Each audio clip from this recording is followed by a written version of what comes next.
പ്രിയപ്പെട്ട കുട്ടി, ഈ പ്രപഞ്ചം എപ്പോഴും മാറിക്കൊണ്ടേയിരിക്കുന്നു.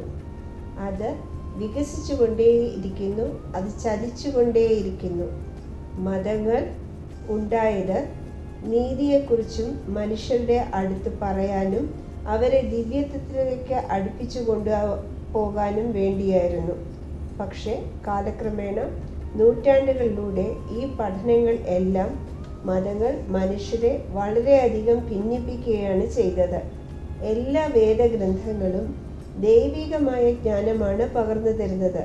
പക്ഷേ അവർ അതിൻ്റെ ആഴത്തിലുള്ള ആധ്യാത്മികമായ സത്യം മനസ്സിലാക്കാൻ ശ്രമിക്കുന്നില്ല. അല്ലാതെ കുറെ കെട്ടുകഥകളും അയവില്ലാത്ത നിയമങ്ങളും അല്ല. നീ ഏത് വേദഗ്രന്ഥം വേണമെങ്കിലും വായിച്ചു കൊള്ളുക. നീ അത് വായിക്കാൻ തുടങ്ങുന്നതിന് മുമ്പ് നിന്റെ ഭഗവാന്റെ തൃപ്പാദങ്ങളിൽ കീഴടങ്ങി ഒരു പ്രതിജ്ഞ എടുക്കണം. അതായത് നീ എല്ലാ ജീവജാലങ്ങളെയും ബഹുമാനിക്കും എന്നും ആ രീതിയിലേ നീ മുന്നോട്ട് പോകൂ എന്നും. എൻ്റെ ആശീർവാദം നിന്റെ മേൽ എപ്പോഴുമുണ്ട് എന്ന് ബാബ.